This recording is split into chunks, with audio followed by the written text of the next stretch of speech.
Good evening, welcome to the only Subaru based live questions and answers session on the internet on the whole of YouTube. So thank you for joining me. It should be quite a busy session tonight. I can see there's a load of people in here already, which is fabulous. Thank you very much for joining me live. If you're watching this on replay, then continue watching. There will be lots of information. People will be firing questions at me and I will try my very best to answer them. Questions will be anything to do with modifications, tuning, problems, check engine lights, anything Subaru related. Just fire your questions at me. Put a cue at the beginning of it if you're in the live stream, and I should be able to see it and hopefully get to all of them before we come to the end of an hour. I try and limit this to an hour because that's about all my voice can cope with. I'm not used to talking to people. I deal with laptop and cars and they don't talk back most of the time. So yeah, if you're on replay, then put your question in the comments. I will reply to it. So tonight's session, I just want to give you a bit of insight as to what's going on. I've tried doing these sessions where they're related to problems or track day preparation or reliability or whatever, but I'm just going to because they tend to always open out into general questions and answer sessions. I'm just going to do two types of live streams from now on. I'm going to try and keep them to either a Wednesday or a Thursday night. The two types will be a general questions and answers session like tonight, where you just fire anything at me. Subaru related, tuning related, modifications, problems, you name it, fire it in. And I will try my best to answer it. And the other type of live stream, because I do a lot of content that has a lot more information on self-tuning, I'll do a live stream specifically about self-tuning. So there'll be lots more information, detailed answers, but purely about self-tuning. And I'll probably alternate those week on, week off. If you are into the self-tuning side of things, then I'd recommend joining the academy that I run on here. There's different levels of membership. So there's like a supporter, which is just basically giving me a little bit of a help towards the costs of the streaming software and the cameras, etc. And there's academy members that get access to the Discord group, the chat rooms, the extra videos. I think there's almost another 50 videos in there that are a lot more detailed, a lot more information and behind the scenes stuff that goes on there as well. And as I say, the Discord group, where there's a large group of people in there that are all tuning their own cars, all got questions, all helping each other out, and all, I believe, making progress towards getting their car to where they want it to be.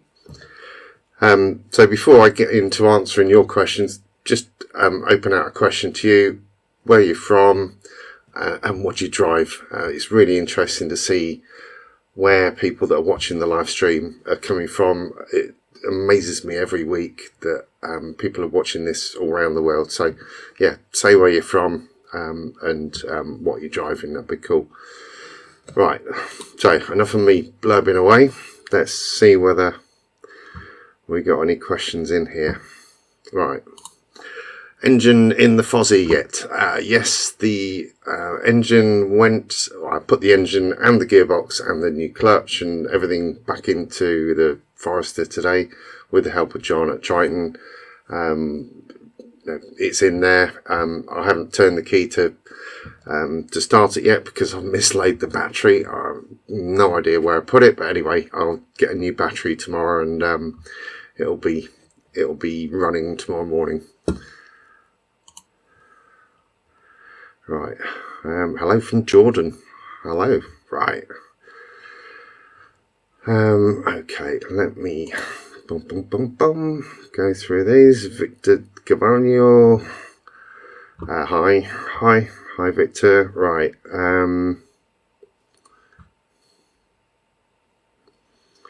Right, let's cover that one. I'll just go through these and tick off some of these just to remind me, because the chat sort of disappears up my screen quite quickly. Loads of questions already, blimey. Yeah, so get your questions in early, because by the look of this at the moment, we might run out of time to get all the questions in. Maputo in Mozambique, blimey, right.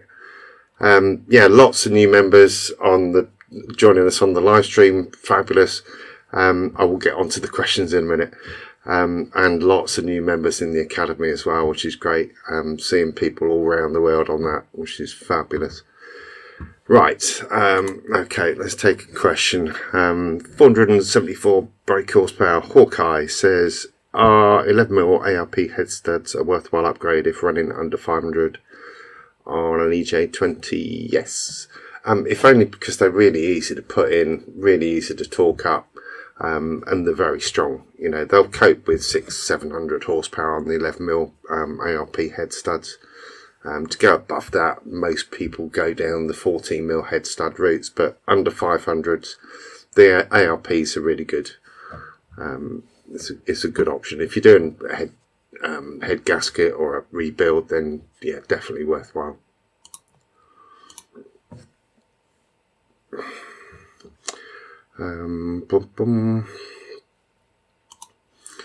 Right, if one changed to a bigger downpipe EJ257, what needs to be mapped? Right, and there is by going to a bigger downpipe, you're reducing the back pressure on the turbo, so the turbo will spool up quicker. So you can either change the map to take advantage of that, or you'll need to sort of reduce the wastegate duty cycle in the maps to actually kind of keep a lid on the boost. You may have a slight difference in the fueling as well, depending on what it's gone from and to. But the biggest thing you'll notice there is the boost control. It will make boost a lot easier. I think when I originally did the upgrade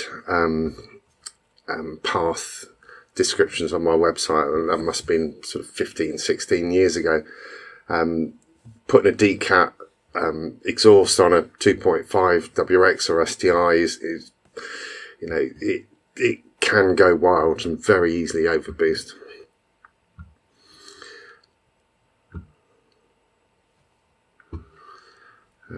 Right, Neil, oil cooler when needed, as oil temps of 105 degrees centigrade when pushed on Miller's 1050. If it's being used on track, Neil, then yeah, definitely worthwhile putting an oil cooler on there. If it's just seeing that temporarily on the road, then borderline, but I would probably recommend putting one on there with a thermostatic housing, so it's not sort of making the oil too cold all the time.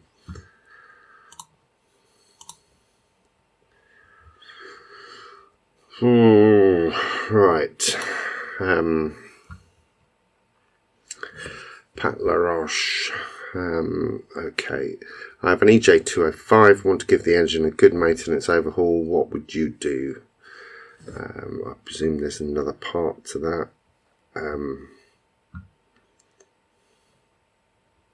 Okay, yeah, that's the other part. Right, engine out of the car at the moment. Also shoot for about 320 to 350. Cam belt, definitely, probably all. Water pump would be worthwhile, depending on how many miles the engine's done.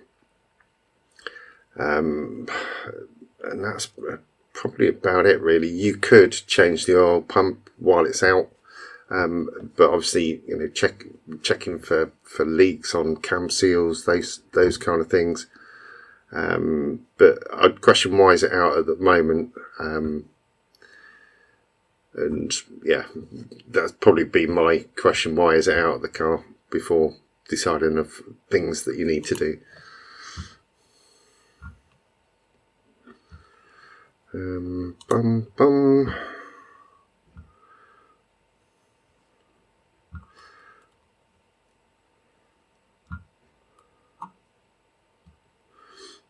Okay, Question from Omar Al-Qaid.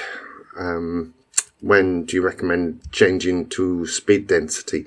I've answered this question a few times, but the speed density kind of ROMs like Carberry and DynMod, MertMod for the later ECUs, the break point really, or the point where it's needed, is kind of where the MAF sensor runs out of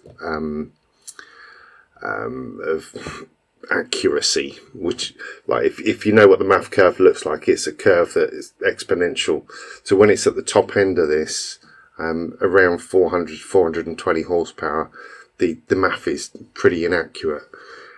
So up at that sort of level and beyond, then it's worth changing to one of the speed density kind of ROMs.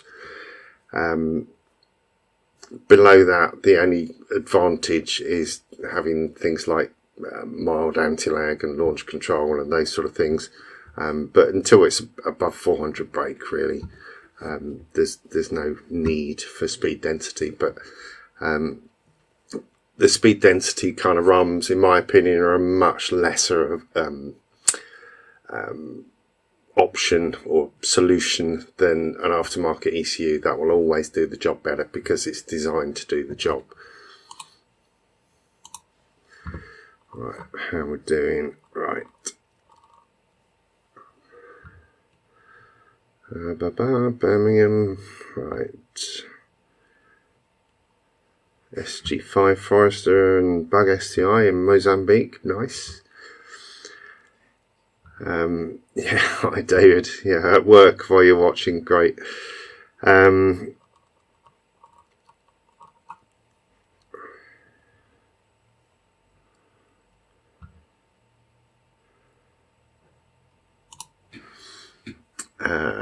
Okay, Extreme Dev, right. Okay, hi George. On a 16-bit ECU, what are all the load tables that I need to halve to get my MAF scale done? There's a video that I did for the Academy members, which is on the MAF scaling. Watch that. It's all covered in there as far as scaling it to get the MAF scale down below the 300 grams per second. I think it was about 2 months ago. Maybe one of the other guys could actually correct me on that. But if you ask in the Discord group, I'll pop a link in there for you.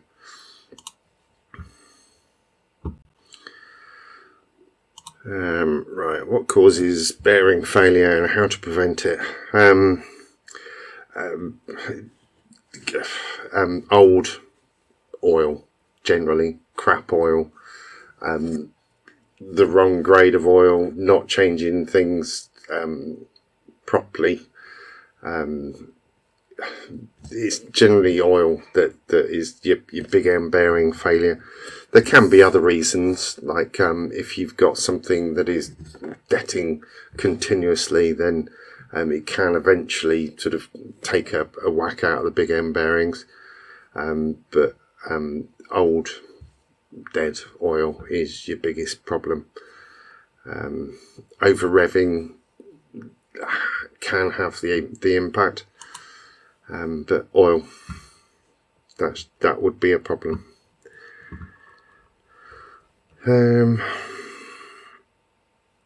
Okay, just done that one.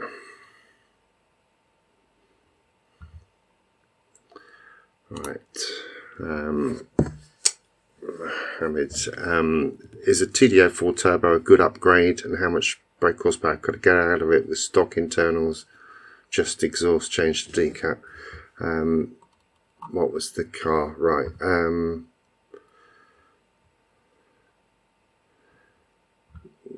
Okay, you've got an S202 bug eye and a 03 Spec C. Both of those would have bigger turbos than a TD04, so the TD04 would be a downgrade. If we're still talking about the STIs, yeah, you wouldn't want to be putting a TD04 on a STI because it will be lower power than what you can get. 2DA4 on average will get you about 280, maybe 290 horsepower. The odd one will get you 300. Hybrid TDA4s will do more, but the standard TDA4 won't.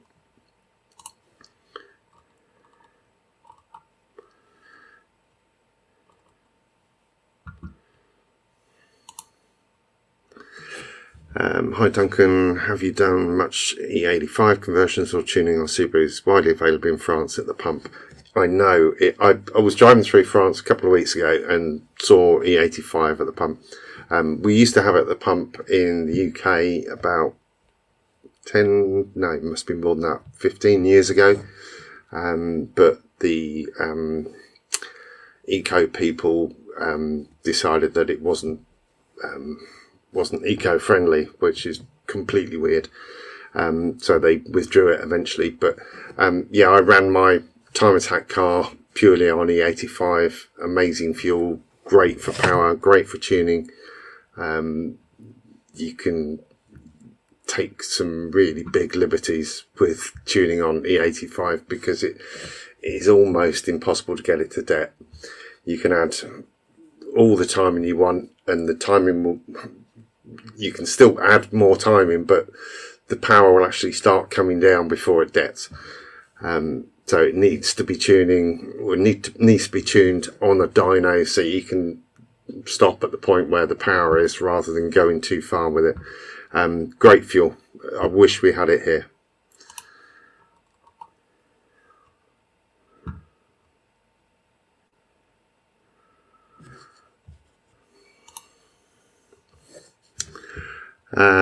Okay, right, doing a full nut bolt restoration on the car, respraying the engine bay, so engine was fine before tucking it out.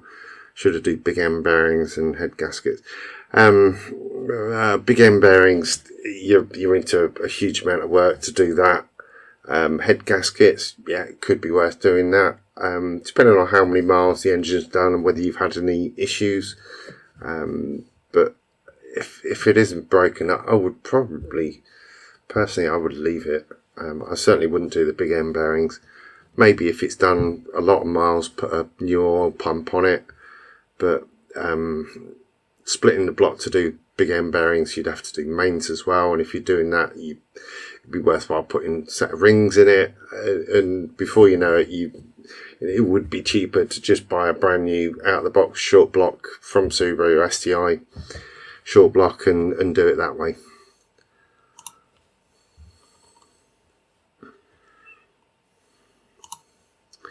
Right, mapping and import to UK fuel, does it affect the power and horsepower?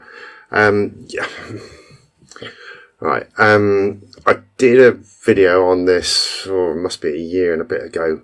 The JDM fuel maps, or the ignition maps mainly, are the issue because they have better quality fuel than we do. So they kind of need mapping for UK fuel. If the car's running perfectly, then it will be on the edge of detonation, which is not really where you want to be. If you get a slight deterioration in the sensor, then it will be well into detonation. It will be lean, be dangerous. By mapping it for UK fuel, you can actually come out with more power than it started with, but at the very least it'd be much safer. So it's definitely worth doing.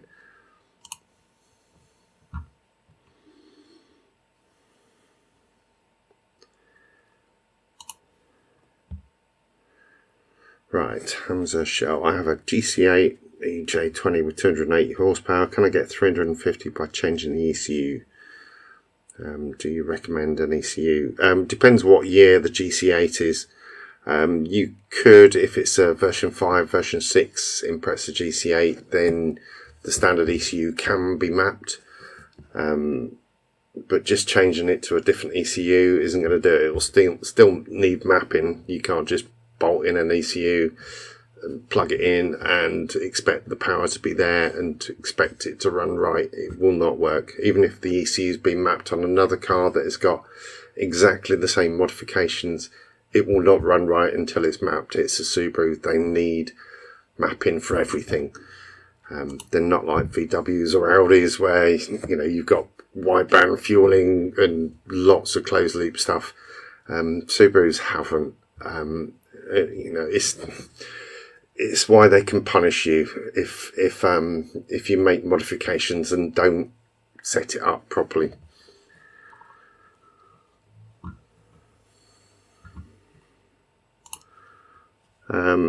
Right, what would your perfect road spec Subaru open checkbook build?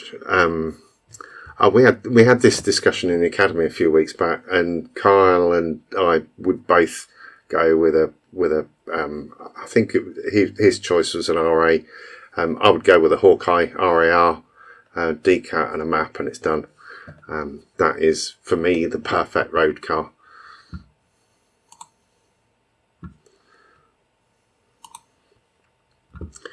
What brand of head gaskets do you recommend? I've used lots of different kinds. I've used Cometic, which were fine, but I was trying to push 650 horsepower on a 2.5, so they didn't stand a chance.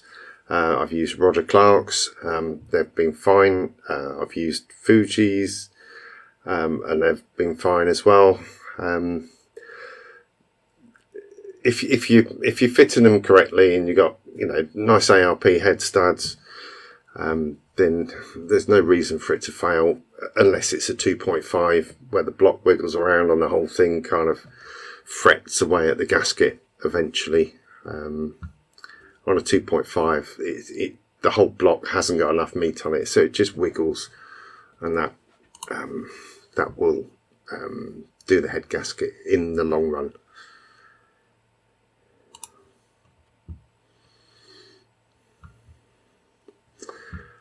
Right, am I missing any so far?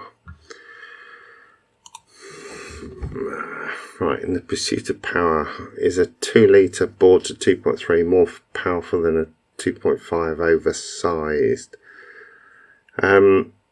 Ultimately, it's how much air is going through the engine. If you had no turbo, then the 2.5 would be more powerful. But because the amount of air that goes through the engine is dictated by the turbo, if you had a GT35 turbo, it's going to make the same power on all of those. It would just be at different points in the rev range. So, you know, on a 2.5, it would be lower down in the rev range than a 2 litre or 2.2 or 2.3. The turbo dictates how much power. The peripherals, the intercooler, the exhaust, the headers, the injectors, the inlet manifold, all those sort of things will, if they're not perfect, or if they're not perfect enough, then they will reduce the maximum power potential of that turbo. But the turbo dictates the power. As far as safety of engine is concerned, 2 litre liner to 2.3 could, in my opinion, take more power than a 2.5. EJ22 stroke to 235, in my opinion, and the opinion of an awful lot of people that have gone down this route, is the ideal solution for high power.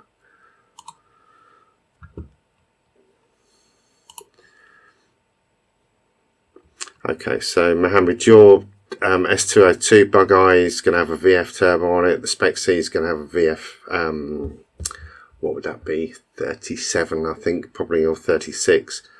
They are way more powerful than a TDA4. Both of those, with a good map on those and a free flowing exhaust, are going to be 350, 360 horsepower.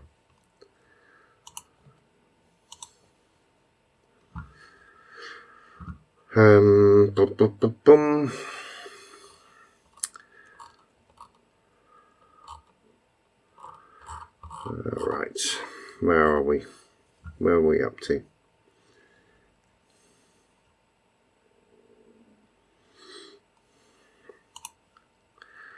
The intake manifold question. Long runner, normally aspirated versus the aftermarket offerings. I like the standard SCI manifold. I ran the completely standard 2-piece STI manifold on my Hawkeye up to 850. I did not see it as being a restriction. The Cosworth aftermarket manifold is great, lovely. The Process West one looks fabulous, works well, but does it actually make any more power? I haven't done back-to-backs on the same car, same dyno, same day, so I don't know whether it's worth spending the extra £2,500 on the Process West or the Cosworth ones. It depends on the power level that you're trying to get to. If you're sort of sub 600 horsepower, I think standard manifold absolutely perfect. Get rid of the TGVs, obviously, because they are a restriction and they can fail. But apart from that, yeah, standard all the way.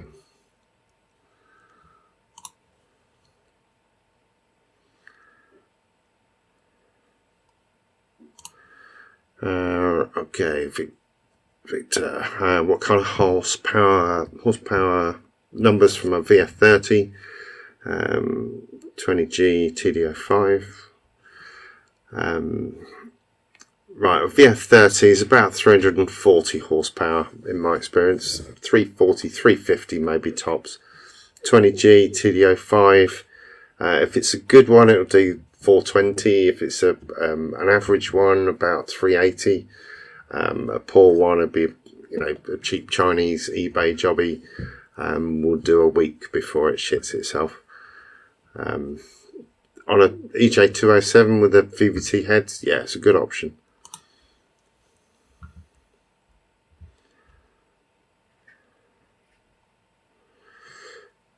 Right. Hi Nate, do you advise an ECU reset as the weather gets cooler, a relearn so as to speak? And on my track day, should I run some nitrous formula on my hatch? As you know, I drive hard. You do. Yeah, it's not a bad idea to do that. If you've got the little plug-in tool, yeah, just clear the codes. It resets all the fuel learnings. It's not a bad idea to do it. But it's not essential. It relearns very quickly, and probably by the time you've driven to the track day, it's relearned what the weather conditions are for that day. Nitrous formula on the hatch for a track day, yeah, it'd be worthwhile for a bit of extra protection, or chuck a litre of methanol in the fuel tank, and it will do the same job and be a lot cheaper. Right, Dennis Glodowski, EJ257, any good in my books? Yeah, I love an EJ257 for road car usage. Perfect, love it. I just think it's the wrong engine to really make any decent power out of, because it's not stable, in my opinion. Lots of engine companies will try and sell you that closed deck 2.5. Again, I don't think that fixes the problem with the liner splitting. Makes it look pretty, but it doesn't make it a bulletproof engine. They're great for the road. For the track, personally, I think the 2.35, like 2.2 stroke to 235 or 2.1 is a better option, and certainly more reliable option. Project update. No, not at the moment. I'm working on it. I've like the Forester STI has taken all my very limited attention, because the last 2 weeks have been crazy. But yeah, the SH will be getting some small modifications soon. Right, what insurance providers are best for modified Subaru? In the UK, I've used Gary Molson at Keith Michaels since God was a boy. He's brilliant. They've never let me down, and always competitively priced. I've not used any of the others, so I can't comment on those. But for Subaru insurance in the UK, for me, Gary Mawson, Keith Michaels Insurance Company. I'm sure you can Google and find the details on that. But Gary's a car enthusiast, great guy, very busy guy, so don't expect to get hold of him very quickly. But be patient, and it's worth it.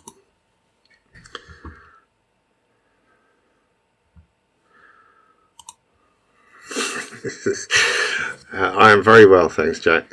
Hope you're well. How much horsepower across the rev range do the Race Dynamic stickers add once fitted? About 10 horsepower each.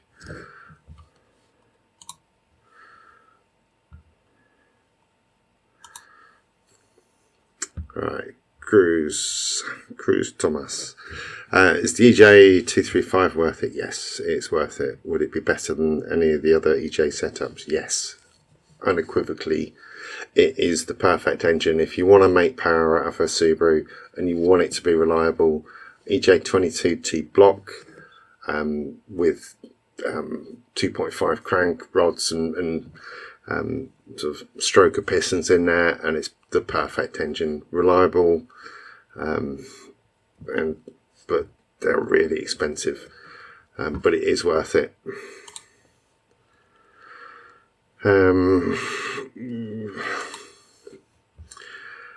GR Blue 86. What's the best Subaru flat six? I've not messed around with the flat sixes, to be perfectly honest. So I can't really answer that question. Putting a flat six in a GR86, or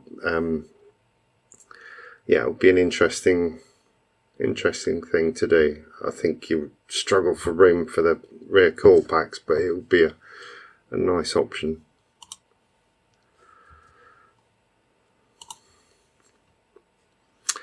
When you guys talk horsepower, what's the conversion to kilowatts? I think it is times by 0.75. So if it's 400 horsepower, it'd be 300 kilowatts ish, more or less, mais ou menos.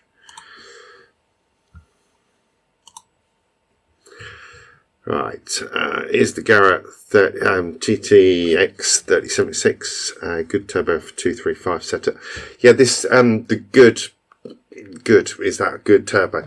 It depends what you're trying to get to power wise. 3076 will get you around the 500 mark. If it's a good 3076, then a little bit more, like the one that I did last week with the video that went out last weekend. That was a 3076, but it was a really nicely built one, made 517. Is that enough for a 235? I don't know. But in a standard position turbo, that's probably the biggest you'll get. To get bigger turbos in there, if that's your definition of good, then it's going to have to be a rotated turbo setup, which is, more money for the twisted up pipe, for the different downpipe, for the external wastegate. But once you've done the rotated kit, you could just bolt on a bigger turbo if you feel the need for more power. And then you got GT35s, GT37s, blah blah blah, bigger, and they'll all make more power. But it depends on what the definition of good is. I like the 3076. I think it's fabulous. Personally, I think the 2971 is amazing for the road, and for some occasional track use, it nails it, in my opinion. Octane booster test. Yeah, well, I've got a car that's working. Yeah, the Forester.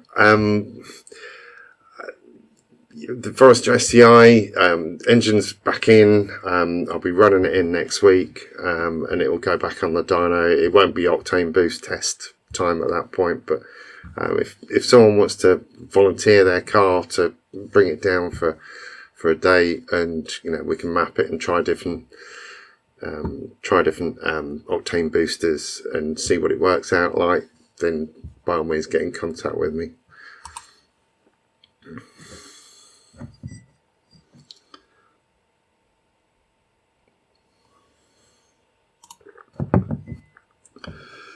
Okay, so Neil knows where there's a set of like an EJ257 with the Darton sleeves, all fitted, cheap money, blah blah blah. So if you're after that, get in contact with Neil. Yeah, worth it. Yeah, it's the Darton sleeves. Get rid of one of the major issues on the 257, i.e. the liners are only 5mm thick. The Darton sleeves, you will not break those. They will not break from boost, from detonation, from nitrous abuse. It's just, a good solution, but you still have head gasket issues because the block wiggles around. The sleeves are solid and don't move, but the rest of the block wiggles around and jiggles around, and the head gasket frets away.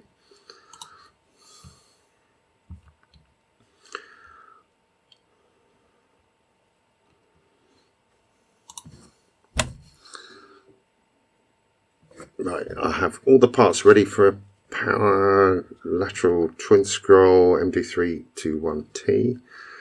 Injectors 850s or 1050 ID. I'd go with the 1050 ID. The injector dynamic injectors, the 1050s, I think are fabulous. They're very flexible, so you can run much lower. They'll idle nicely.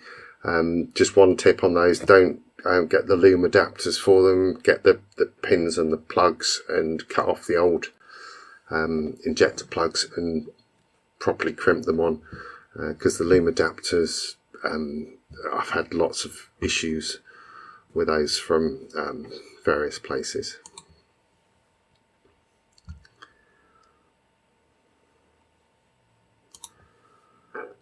Right, Pedro, friend of mine, just fortunately, an 03 EJ207 running 335 and a VF35, next stage turbo, good low end torque. Yeah, VF400 would be a good option on that.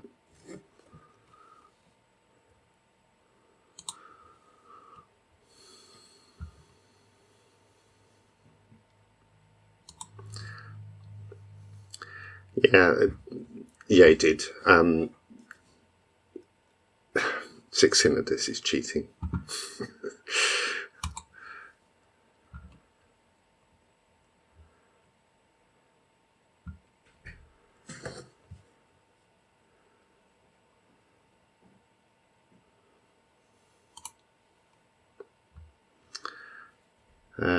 Okay, so yeah, the base timing table. I think I explained in a video that the base timing table has got the load cells at the top.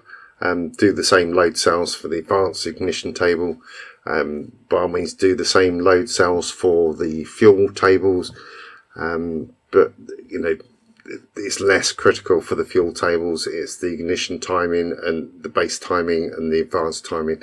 They're the critical ones, because if you're halving the MAF curve, for example, to enable you to run more air through it, then it will halve the load. So it will bring it from, rather than 15 degrees ignition timing, it'll bring it up to 30, for example. So it's the timing is the critical one.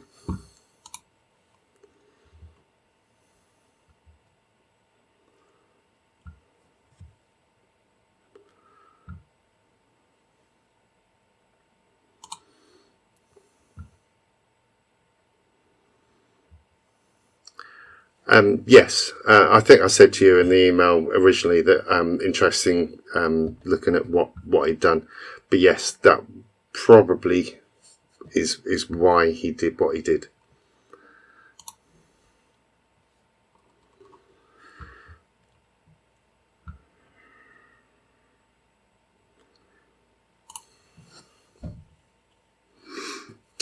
Right, is de-stroking a 257 closed deck to 235 using WRX crank not a good idea?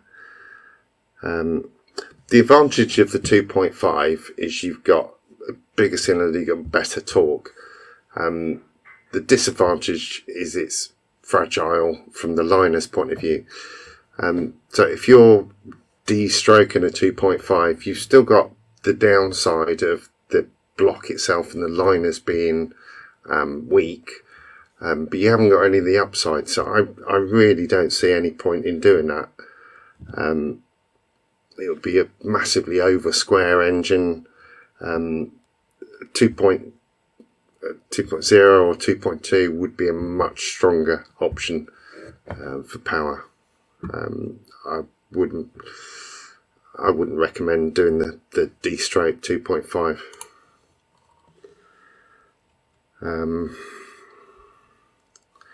Okay, how are we doing? Have I answered everyone's question yet?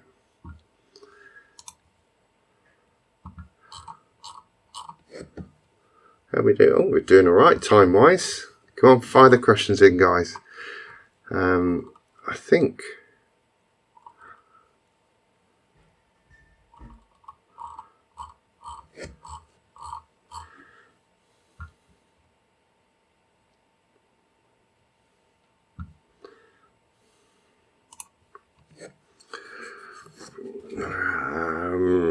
Right. What front mount intercoolers have I found to be the best in terms of quality and fitment, please? Generally, with the front mount intercooler kits, the more money you spend, the better they are. And that's not just the efficiency of the core; it's the fact that things actually bolt up into the right places, and the pipe work runs are better, and the pipe quality is better. Like the Perrin intercooler kit, brilliant. I had the APS 725 kit on mine. That was fabulous. It just bolted up. The pipe work was brilliant. I haven't used the IM ETS ones because getting those over in the UK is difficult. But generally, the more money you spend on them, the better they fit. The cheaper eBay ones work fine, but the pipework quality is poor. It's skinny material, skinny metal. The silicon joiners are too short, too skinny. The clamps are crap. So I don't mean to be flippant with money, but you kind of get what you pay for money wise. The cores on the cheaper kits are perfectly sufficient, but the pipework and the fact that they don't really fit properly would put me off using those.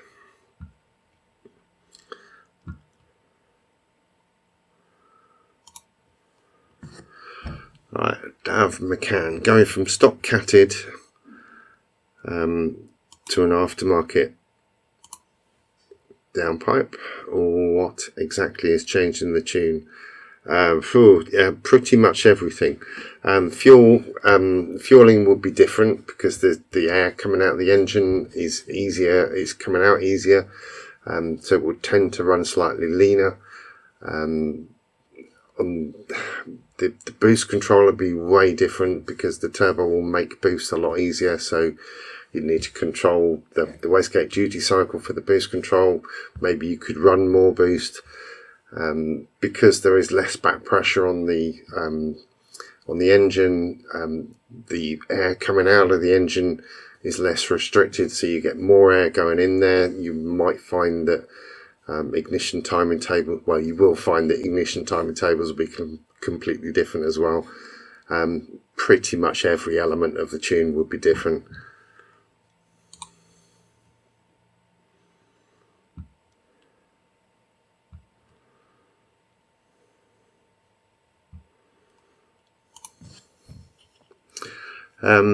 No, yeah, a litre and a full tank, it's not going to cause any issues, but it would just give it a little bit of a protection against detonation. I would say that do the same job as nitrous formula. I will eventually do a test, 1 litre of meth in the tank versus a bottle of nitrous formula or Miller's octane boost or whatever the other ones are. But yeah, a litre of methanol, do the job.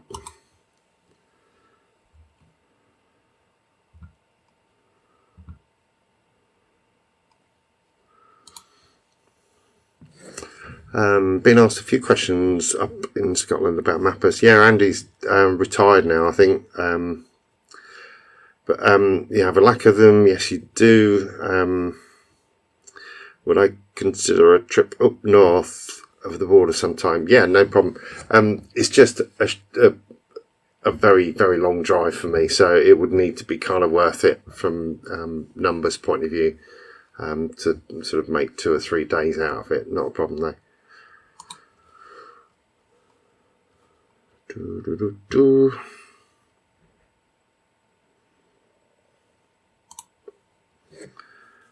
Right, out of interest, is the Link AIM digital dash a good piece of kit? Have I seen one fitted? Yeah, I've fitted them. Yeah, they're a good piece of kit. They're quite heavy. Personally, I prefer the Haltech dash. I think it's a much nicer option.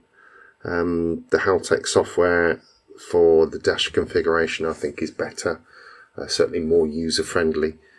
But the Link AIM dash works perfectly.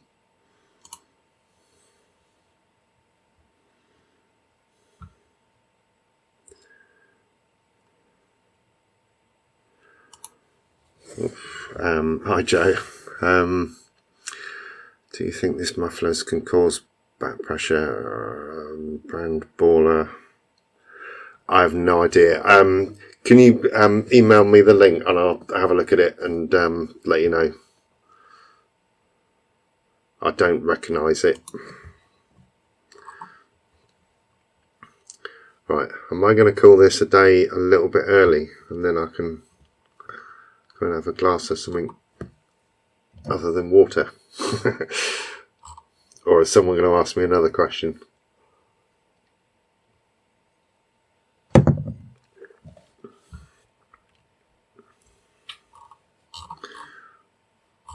Right, I think we're at the end of it then. Every time I say we're at the end of this, that's the end of it, there's always another question that pops up, so boom. Nope, that wasn't the question. Right, that's the end of tonight's session. Thank you very much for joining me. Next week's will be on self-tuning, so if you're interested in tuning your Subaru, yeah, tune into that one. Consider joining the academy. Got a great bunch of guys in there, and yeah, thank you for watching. I'll see you next time.